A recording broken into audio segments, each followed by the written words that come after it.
so well, right? So it sucks you in and all the functionalities. In the beginning, you're like, oh, why is this not there? Where is this not there? Where is this not there?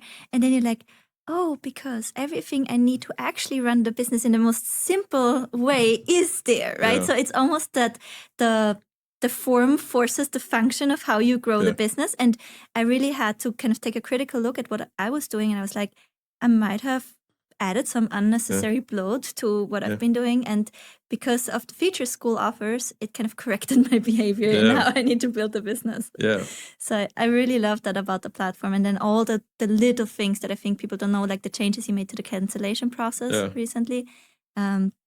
Maybe before we jump into how do you know what to change, I would love to know. I wanted to talk about the Q&As, right? So you get really bird's eye perspective in there, where I think somebody who is maybe at my stage, I'm currently a little bit stagnant for a year around the 3 million mark. You give the bird's eye overview and I'm like, okay, I know what to do. But then you also go really deep down for the beginner. And you're saying, for example, on the last one of the last Q&As, you were like, somebody was asking, how would you pitch a guest after a podcast? And you were like, I wouldn't because it's icky. But if I had to, here's exactly what I would say. And so I think that this kind of really breaking it down to exactly what you do or say and having it on both levels is so, so helpful.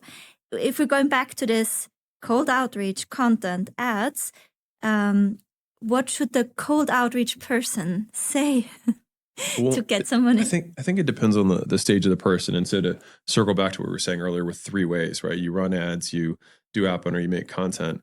If you think about it like in concentric circles, you start with one-on-one because I'm already calling it one-on-one, but you start with outbound because it's just you reach out to people you know, one-to-one. And then the next level of leverage is you reach out to people you know one-to-many, which is what content is. And then you reach out to people you don't know one-to-many, which is ads. And so that's just kind of like these concentric circles that expand. And with each level of not knowingness, basically, you get more and more people in that pool. And so if you were starting out, the big thing, I feel like I've had this theme of my month right now, but it's around proof. And so I just did this big meta-analysis of all the ads that we ran over the last however many years. And 80% of the top performers were proof. Not even me, just proof. Just so much proof. And so the thing that beginners actually lack, it's often not, it's even not the offer. Because you can have a terrible offer with 1,000 forms of proof and you'll be more compelling than somebody who has the best offer in the world and no proof. Like if you were to think about the pick, right? The craziest offer ever, I have no testimonials. It's like you just don't even believe that they can deliver on it. It doesn't matter what promise they make. True. And so it's this balancing act between claims and evidence. And so you want the evidence to support your claims. And so the nice thing is that you can actually there's a bidirectional relationship here, is that you can lower your claims to increase the likelihood that people believe that you can deliver on them. And I think that in the space, what happens, and obviously I can't write a book for every single topic. I'll do my best, right? But like I made the offers thing and a lot of people blew up their businesses by just massively improving their offer. But when people who were new got into it, they're like, oh, I just need to promise the world. But they were missing the other piece, which is that no one believes you.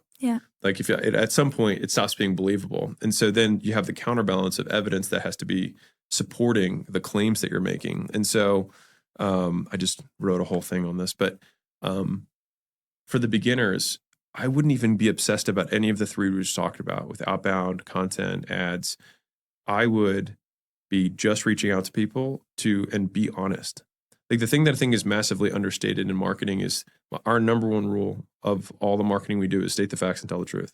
And I think like the more you think about it, or at least the more I've had adopted that, it's like the real truth, which is like, I don't know what I'm doing. I just started this community. I want to get amazing results for people and I would like to do it for free. You're still going to obviously incur the risk of me not knowing what I'm doing, but I'm trying to decrease the risk as much as I can. And I promise you that I'm going to work as hard as humanly possible because I have no other clients. And so you'll have my cell phone, you can call me whatever you want. And I'm just so invested in making this win because if you don't win, I'll never win. That's a pretty honest pitch. Yeah. And it's also compelling. It's also compelling. Right? That's true.